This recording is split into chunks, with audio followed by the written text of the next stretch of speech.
എല്ലാവർക്കും നമസ്കാരം. ഇത് നമുക്ക് ഗോതമ്പ് പൊടി കൊണ്ട് നല്ല പഞ്ഞി പോലുള്ള ബ്രെഡ് എങ്ങനെ ഓവനില്ലാതെയും ഓവനിലും തയ്യാറാക്കിയെടുക്കുന്നത് നോക്കാം. ഈ ഒരു ബ്രെഡ് ഒരുപാട് കുഴച്ചൊന്നും കഷ്ടപ്പെടേണ്ട, ജസ്റ്റ് ഒന്ന് മിക്സ് ചെയ്ത് നമുക്ക് ബേക്ക് ചെയ്യാവുന്നതാണ്. വളരെ എളുപ്പമാണ് തയ്യാറാക്കിയെടുക്കാൻ, പക്ഷേ അടിപൊളി ടേസ്റ്റും നല്ല സോഫ്റ്റ്നെസ്സുമാണ്. അപ്പോൾ വീഡിയോയിലേക്ക് പോകുന്നതിന് മുൻപായിട്ട് നമ്മുടെ ചാനൽ ഇതുവരെ സബ്സ്ക്രൈബ് ചെയ്തിട്ടില്ല എന്നുണ്ടെങ്കിൽ ഒന്ന് സബ്സ്ക്രൈബ് ചെയ്യുക. അതോടൊപ്പം തന്നെ ആ ബെല്ലൈക്കൺ കൂടി ഒന്ന് പ്രസ് ചെയ്യാം. അപ്പോൾ ബ്രെഡ് മിക്സ് ചെയ്യുന്നത് എൻ്റെ ഹസ്ബൻഡാണ്. അപ്പോൾ ആദ്യം തന്നെ നമ്മൾ 3 കപ്പ് ഗോതമ്പ് പൊടി എടുത്തിട്ടുണ്ട്. നമ്മൾ പാക്കറ്റിൽ വാങ്ങുന്ന ഗോതമ്പ് പൊടി, അതിലേക്ക് ഒരു 1.5 ടീസ്പൂൺ ഇൻസ്റ്റൻറ്റ് ഈസ്റ്റ് ചേർത്ത് കൊടുക്കുക. അതോടൊപ്പം തന്നെ 1 ടീസ്പൂൺ ഉപ്പും ചേർത്ത് കൊടുത്തിട്ടുണ്ട്. അപ്പോൾ ഇതൊന്ന് നന്നായിട്ടൊന്ന് മിക്സ് ചെയ്തെടുക്കാം. ഇൻസ്റ്റൻറ്റ് ഈസ്റ്റ് അല്ലാന്നുണ്ടെങ്കിൽ ആക്റ്റീവ് ഡ്രൈ ഈസ്റ്റും എടുക്കാം. അത് നിങ്ങൾ ചെറിയ ചൂടുവെള്ളത്തിൽ 1 ടീസ്പൂൺ പഞ്ചസാരയും കൂടി ഇട്ടിട്ട് ഒന്ന് പുളിപ്പിച്ചിട്ട് വേണം ഇതിലേക്ക് ഒഴിച്ചു കൊടുക്കാനായിട്ട്. ഇനി നമ്മൾ ഇതിലേക്ക് ഒരു 1/4 കപ്പ് ഓട്സ് ചേർക്കുന്നുണ്ട്. ഓട്സ് നിങ്ങളുടെ കയ്യിലില്ലാന്നുണ്ടെങ്കിൽ പകരം ഗോതമ്പ് പൊടി ചേർത്ത് കൊടുത്താൽ മതി. അപ്പം മുഴുവനെ 2.25 കപ്പ് ഗോതമ്പ് പൊടി എടുക്കാനായിട്ട് ശ്രദ്ധിക്കുക. അപ്പോൾ ഇനി ഇത് ഒന്ന് മിക്സ് ചെയ്തെടുക്കാം. ഓട്സ് കൂടി ചേർത്ത് കൊടുക്കുമ്പോൾ ഈ ഒരു ബ്രെഡിന് ഒരു പ്രത്യേക ടേസ്റ്റാണ്, അതുപോലെ തന്നെ ഹെൽത്തിയുമാണ്. അപ്പോൾ ഇത് നന്നായിട്ട് എല്ലാ ഭാഗത്തേക്കും ഒരേപോലെ മിക്സ് ആകുന്ന രീതിയിലൊന്ന് മിക്സ് ചെയ്ത് കൊടുക്കാം.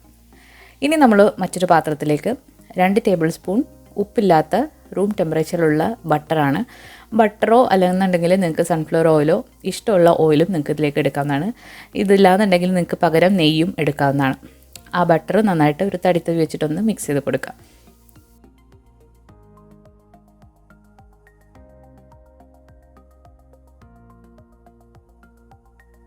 അപ്പോൾ ബട്ടർ നന്നായിട്ടൊന്ന് മിക്സ് ചെയ്ത് കൊടുത്തതിന് ശേഷം ഇതിലേക്ക് നമ്മളിനി പഞ്ചസാരയാണ് ചേർത്ത് കൊടുക്കുന്നത്. പഞ്ചസാര 1 ടേബിൾ സ്പൂൺ മുതൽ നിങ്ങൾക്ക് ചേർത്ത് കൊടുക്കാം. മിനിമം 1 ടീസ്പൂണെങ്കിലും പഞ്ചസാര ഇതിലേക്ക് വേണം, എങ്കിൽ മാത്രമേ ഈസ്റ്റ് ഫെർമെൻ്റ് ആയിട്ട് വരികയുള്ളൂ. അപ്പോൾ ഞാനിവിടെ 3 ടേബിൾ സ്പൂൺ പഞ്ചസാരയാണ് ചേർത്ത് കൊടുത്തിട്ടുള്ളത്. പഞ്ചസാര നിങ്ങളുടെ ഇഷ്ടത്തിന് കൂട്ടോ കുറയ്ക്കുകയോ ചെയ്യാം. ഇനി ഇതിലേക്ക് നമ്മൾ മൊത്തത്തിൽ 2.5 കപ്പ് വെള്ളമാണ് എടുത്തിട്ടുള്ളത്. അപ്പോൾ അതിലെ ആദ്യത്തെ 1 കപ്പ് വെള്ളം നമ്മളിപ്പോൾ ചേർത്ത് കൊടുക്കുകയാണ്. ഈ വെള്ളം ചെറിയ ചൂടുള്ള വെള്ളമാണ്. അപ്പോൾ വെള്ളത്തിന് പകരം നിങ്ങൾക്ക് 1 കപ്പ് പാല് വെച്ചിട്ടും ഇത് റീപ്ലേസ് ചെയ്യാവുന്നതാണ്. അപ്പോൾ ഇത് വെള്ളം വെച്ചിട്ടാണ് ഞാൻ ഈ ഒരു ബ്രെഡ് ചെയ്തെടുക്കുന്നത്.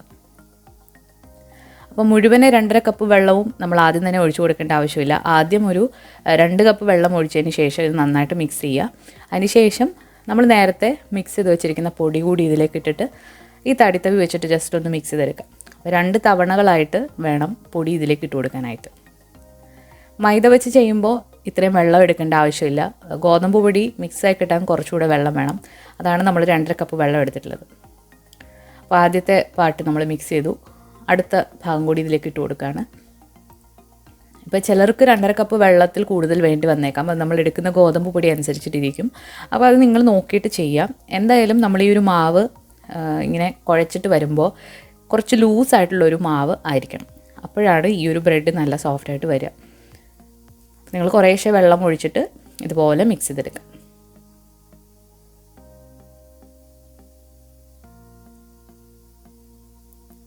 ചെറിയ ചൂടുള്ള വെള്ളമാണ് ഇത് കുഴക്കാനായിട്ട് ഏറ്റവും നല്ലത്. ഒരുപാട് ചൂടാകരുത്, അതുപോലെ തന്നെ ഒരുപാട് തണുപ്പും ആകരുത്. ഇളം ചൂട് വെള്ളമാണ്. അപ്പോൾ നമ്മൾ ഈ ഒരു പരുവത്തിൽ നമ്മൾ മാവ് കുഴച്ചിട്ടുണ്ട്. ഇതുപോലെ ഒരു ലൂസായിട്ടുള്ള മാവാണ് നമുക്ക് വേണ്ടത്. ഇനി ഇത് നമുക്ക് 1.5 മണിക്കൂർ ഒന്ന് റെസ്റ്റ് ചെയ്യാനായിട്ട് മാറ്റി വെക്കണം.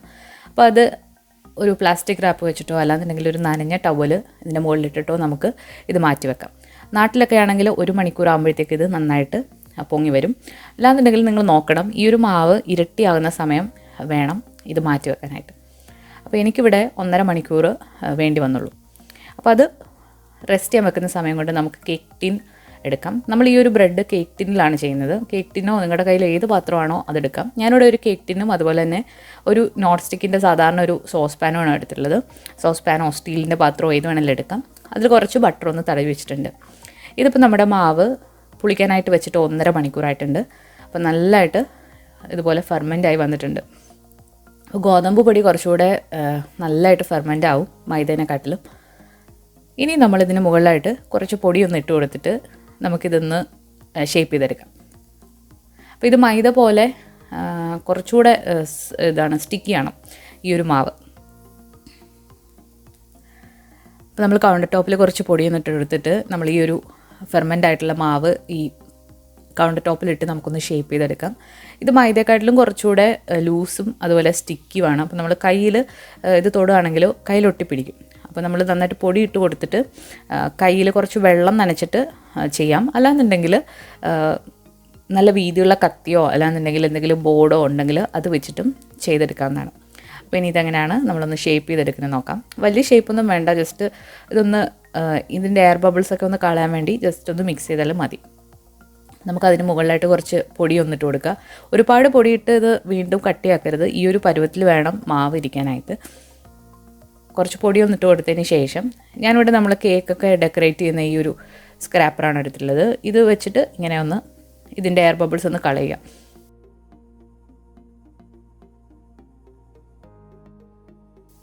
ഒരുപാട് നേരം ഇത് ഇട്ട് മിക്സ് ചെയ്യണമെന്നില്ല, ജസ്റ്റ് ഒന്ന് മിക്സ് ചെയ്ത് എടുക്കാം.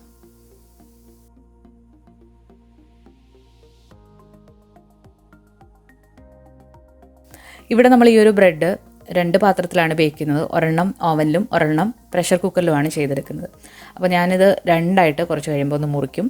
അതിനുശേഷം നമ്മൾ പാത്രത്തിലാക്കും. അപ്പോൾ നിങ്ങളുടെ കയ്യിൽ ഏത് പാത്രമാണോ ഉള്ളത് അതിൻ്റെ വലുപ്പത്തിനനുസരിച്ചിട്ട് നമുക്ക് ഈ ഒരു മാവ് മുറിച്ചെടുക്കാം. അല്ലാന്നുണ്ടെങ്കിൽ ഒറ്റ ഇതിൽ ബേക്ക് ചെയ്യാനും പറ്റും. അപ്പോൾ ഞാനിവിടെ ഒരെണ്ണം കുറച്ച് വലുതും ഒരെണ്ണം ചെറുതുമായിട്ടാണ് കട്ട് ചെയ്തെടുക്കുന്നത്.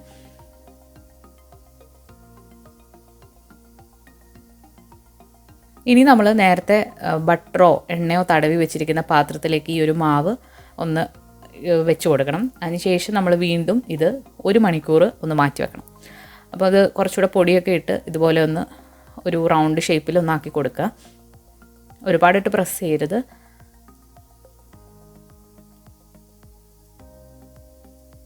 അപ്പോൾ നമ്മുടെ ചെറിയ മാവ് റെഡി ആയിട്ടുണ്ട്. അപ്പോൾ നമുക്കിനി ഇതൊരു പാത്രത്തിലേക്ക് മാറ്റാം. അപ്പോൾ നമ്മൾ ഇതുപോലെ ഒരു നോൺ സ്റ്റിക്കിൻ്റെ പാത്രമാണ് ഞാൻ എടുത്തിട്ടുള്ളത്. നോൺ സ്റ്റിക്ക് തന്നെ വേണമെന്നൊന്നും ഇല്ല. അപ്പോൾ ഇതിലേക്ക് നമ്മൾ ഈ ഒരു മാവ് കൈ വെച്ചിട്ട് തന്നെ ഒന്ന് എടുത്ത് വെച്ച് കൊടുക്കാം. അങ്ങനെ പ്രത്യേകിച്ച് ഷേപ്പ് വേണമെന്നൊന്നുമില്ല. നമ്മളിത് വെച്ച് കൊടുത്തിട്ട് നമ്മൾ കൈ വെച്ചിട്ടൊന്ന് പ്രസ് ചെയ്ത് കൊടുത്താലും മതിയാകും. അപ്പോൾ ഇതുപോലെ നമ്മൾ ഈ ഒരു പാത്രത്തിലേക്ക് ആക്കിയിട്ടുണ്ട്. അതുപോലെ തന്നെ മറ്റേതും കേക്ക് ടിന്നിലേക്ക് മാറ്റാം. ബ്രെഡ് ഉണ്ടാക്കാൻ ബ്രെഡ് ലോഫ് തന്നെ വേണമെന്നൊന്നുമില്ല. നമ്മുടെ കയ്യിലുള്ള ഏത് പാത്രത്തിൽ വേണമെങ്കിലും തയ്യാറാക്കിയെടുക്കാം. അപ്പോൾ ഇതും ഇങ്ങനെ ആക്കി കൊടുത്തിട്ടുണ്ട്. ഇനി നമ്മൾ ഈ ഒരു ബ്രെഡ് 1 മണിക്കൂർ കൂടി ഒന്ന് റെസ്റ്റ് ചെയ്യാനായിട്ട് മാറ്റി വെക്കണം. അപ്പോൾ ഈ ഒരു പാത്രത്തിലിരുന്ന് ഇത് നന്നായിട്ടൊന്ന് പൊങ്ങി വരും. അപ്പോഴാണ് ആ ബ്രെഡ് നല്ല സോഫ്റ്റായിട്ട് നമുക്ക് കിട്ടുക. പിന്നെ ഇത് 1 മണിക്കൂർ നമുക്കൊന്ന് മാറ്റി വെക്കാം. മാറ്റി വെക്കുമ്പോൾ ഇതിന് മുകളിലായിട്ട് ചെറുതായിട്ട് നനച്ചൊരു ടവൽ ഇട്ട് കൊടുക്കുക. അതുപോലെ തന്നെ കുറച്ച് ചൂടുള്ള സ്ഥലത്തേക്ക് ഇത് മാറ്റി വെക്കാം. എപ്പോഴെപ്പോഴും പോയി തുറന്ന് നോക്കരുത്. 1 മണിക്കൂർ കഴിയുമ്പോൾ ഒന്ന് തുറന്ന് നോക്കുക. അപ്പോൾ ഇതുപോലെ ഇങ്ങനെ പൊങ്ങി വന്നിട്ടുണ്ട് ബ്രെഡ്.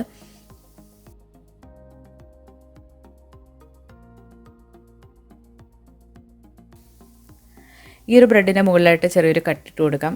ഇതെന്തിനാന്ന് വെച്ചാൽ ബ്രെഡ് അല്ലെങ്കിൽ സൈഡിൽ നിന്നൊക്കെ ഇത് പൊട്ടിപ്പോകാനുള്ള ചാൻസ് ഉണ്ട്. അത് ഒഴിവാക്കാൻ വേണ്ടിയിട്ടാണ് നമ്മൾ ബ്രെഡ് ഇതുപോലെ കട്ട് ചെയ്യുന്നത്.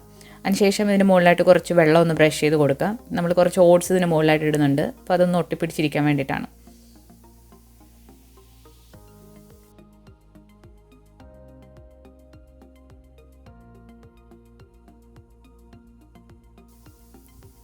അപ്പോൾ ഇതെങ്ങനെയാണ് പ്രഷർ കുക്കറിൽ ബേക്ക് ചെയ്തെടുക്കുന്നത് നോക്കാം. അപ്പോൾ ഒരു പ്രഷർ കുക്കർ എടുക്കുക. അതിലേക്ക് കുറച്ച് ഉപ്പൊന്ന് നിരത്തി കൊടുത്തിട്ടുണ്ട്.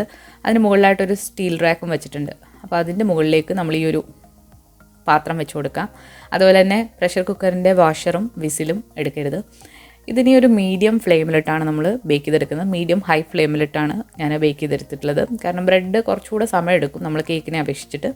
അതവിടെ ബേക്ക് ആവുന്ന സമയത്തേക്ക് ഞാൻ ഓവനിൽ വെക്കാനുള്ളത് ബേക്ക് ചെയ്തെടുത്തു. 180 ഡിഗ്രി, അതായത് 180 ഡിഗ്രിയിൽ 40 മിനിറ്റാണ് ബേക്ക് ചെയ്തെടുത്തിട്ടുള്ളത്. ബേക്ക് ചെയ്ത് എടുത്ത ഉടനെ തന്നെ ഇതിന് മുകളിലായിട്ട് കുറച്ച് ബട്ടർ ഒന്ന് ഇതുപോലെ ഒന്ന് സ്പ്രെഡ് ചെയ്ത് കൊടുക്കണം. ബട്ടറോ എണ്ണയോ നിങ്ങൾക്ക് ചെയ്ത് കൊടുക്കാവുന്നതാണ്. ഈ ബ്രെഡ് നല്ല സോഫ്റ്റായിട്ടിരിക്കാൻ വേണ്ടിയിട്ടാണ് നമ്മളിങ്ങനെ ചെയ്യുന്നത്.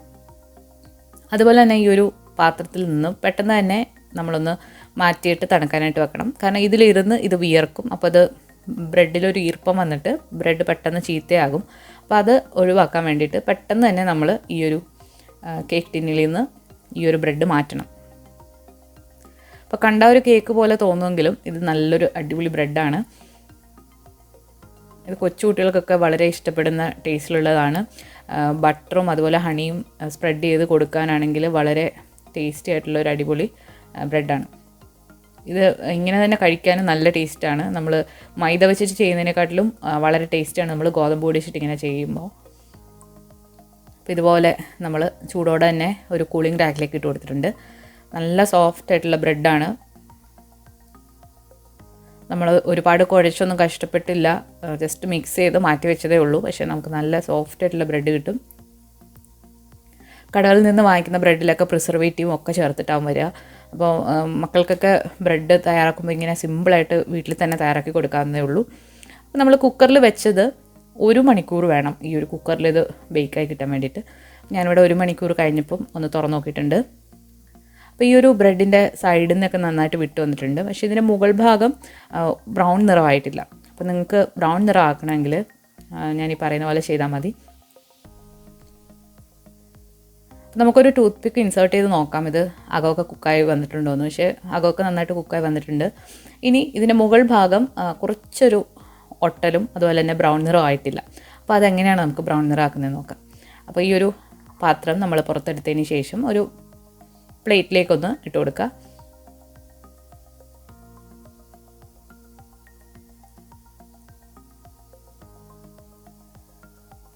അപ്പോൾ നമുക്ക് കാണാം ഈ ഒരു ബ്രെഡിൻ്റെ സൈഡും അതുപോലെ തന്നെ താഴ്ഭാഗവും നന്നായിട്ട് ബേക്കായി വന്നിട്ടുണ്ട്. കരിഞ്ഞൊന്നും പോയിട്ടില്ല, നല്ല പെർഫെക്റ്റ് ആയിട്ട് ബേക്കായി വന്നിട്ടുണ്ട്, നല്ല സോഫ്റ്റുമാണ്. ഇനി നമുക്ക് ഈ പാത്രത്തിൽ കുറച്ച് എണ്ണ ഒന്ന് തടവിയതിന് ശേഷം മുകൾ ഭാഗം താഴെയാക്കിയിട്ട് കുറച്ച് സമയം കൂടി ഒന്ന് ബേക്ക് ചെയ്തെടുക്കാം. അപ്പോൾ അങ്ങനെ ചെയ്യുകയാണെങ്കിൽ ഈ ഒരു ബ്രെഡിൻ്റെ മുകൾ ഭാഗം നല്ല ബ്രൗൺ നിറമായിട്ട് വരും. അപ്പോൾ ബാക്കി വന്ന ബട്ടർ കൊണ്ട് ഈ ഒരു ബ്രെഡിൻ്റെ നമ്മൾ ബാക്കിയുള്ള ഭാഗത്തും ഒന്ന് ബ്രഷ് ചെയ്ത് കൊടുക്കുകയാണെങ്കിൽ നല്ല സോഫ്റ്റായിട്ടിരിക്കും. അപ്പോൾ ഇത് നമ്മളിങ്ങനെ ഇതുപോലെ കമത്തി ഇതിൻ്റെ ഉള്ളിലേക്ക് വെച്ച് കൊടുക്കാം. അപ്പോൾ ആ ബാക്കി വന്ന ബട്ടർ ഇതിന് മുകളിലായിട്ടൊന്ന് സ്പ്രെഡ് ചെയ്ത് കൊടുക്കാം.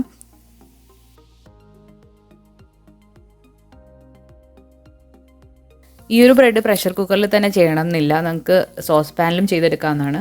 അപ്പോൾ എൻ്റെ കയ്യിൽ ഇതിന് പറ്റിയൊരു സോസ് പാൻ ഇല്ലായിരുന്നു. സോസ് പാനിൽ ചെയ്യുകയാണെങ്കിൽ ഒരു ദോശത്തവയുടെ മുകളിൽ വെച്ചിട്ട് ചെയ്യുന്നതായിരിക്കും നല്ലത്. പക്ഷേ പ്രഷർ കുക്കറിൽ ബേക്ക് ചെയ്യുമ്പോഴാണ് ഇത് നല്ല പെർഫെക്റ്റായിട്ട് വരിക എന്നാണ് എനിക്ക് തോന്നുന്നത്. അപ്പോൾ നമുക്ക് ഇനി ഇതിൻ്റെ മുകൾ ഭാഗം ഒന്ന് ക്രിസ്പി ആവാൻ വേണ്ടിയിട്ട് വീണ്ടും ഒരു 20 മിനിറ്റ് ഒന്ന് ഇതിലേക്ക് ബേക്ക് ചെയ്യണം. എങ്കിൽ മാത്രമേ അത് കുറച്ചൊന്ന് ബ്രൗൺ നിറമായി വരത്തുള്ളൂ. അപ്പോൾ ഇത് അടച്ചു വെച്ച് വീണ്ടും ബേക്ക് ചെയ്യാം. നിങ്ങൾക്ക് വേണമെന്നുണ്ടെങ്കിൽ മാത്രം ഇങ്ങനെ ചെയ്താൽ മതി. അപ്പോൾ നമ്മുടെ കേക്ക് ഇവിടെ അപ്പോൾ ഒരു 20 മിനിറ്റ് കഴിഞ്ഞിട്ട് നമ്മുടെ ബ്രെഡ് നമ്മളിവിടെ എടുത്തിട്ടുണ്ട്.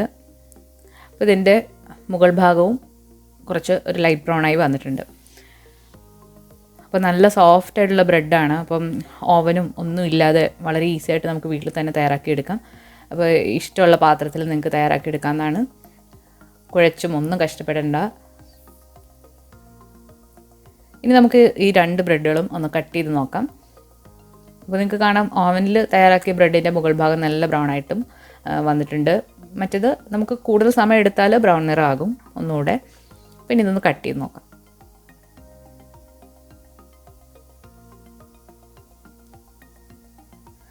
അപ്പോൾ കണ്ടോ, നല്ല സോഫ്റ്റ് ആയിട്ടുള്ള നല്ല പെർഫെക്റ്റ് ആയിട്ടുള്ള ടെക്സ്ചറിൽ ഈ ഒരു ബ്രെഡ് വന്നിട്ടുണ്ട്.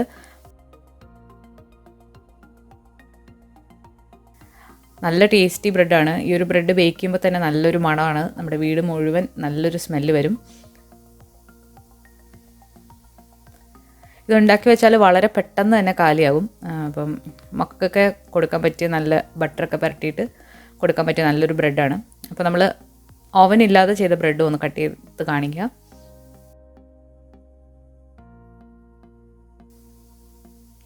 അതും നല്ല പെർഫെക്റ്റ് ആയിട്ട് തന്നെ വന്നിട്ടുണ്ട്. ഇത് ഒരുപാട് പൊക്കത്തിൽ നമ്മൾ വെക്കാത്തതുകൊണ്ടാണ് ഈ ഒരു ഇത്രയും പൊക്കത്തിൽ വന്നിട്ടുള്ളത്.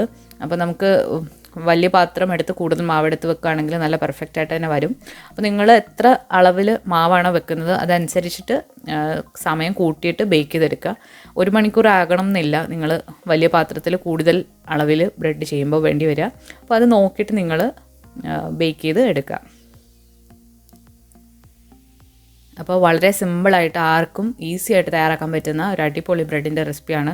അപ്പോൾ ഈ ഒരു റെസിപ്പി നിങ്ങൾക്ക് ഉപകാരമാണെന്ന് തോന്നുകയാണെങ്കിൽ നിങ്ങളുടെ ഫ്രണ്ട്സിനും കൂടി ഒന്ന് ഷെയർ ചെയ്ത് കൊടുക്കുക. അതുപോലെ ഈ വീഡിയോ ഇഷ്ടമായിട്ടുണ്ടെങ്കിൽ ലൈക്ക് ചെയ്യാനും ഷെയർ ചെയ്യാനും മറക്കരുത്. പുതിയൊരു റെസിപ്പി വീഡിയോ ആയിട്ട് നമുക്ക് വീണ്ടും കാണാം. താങ്ക്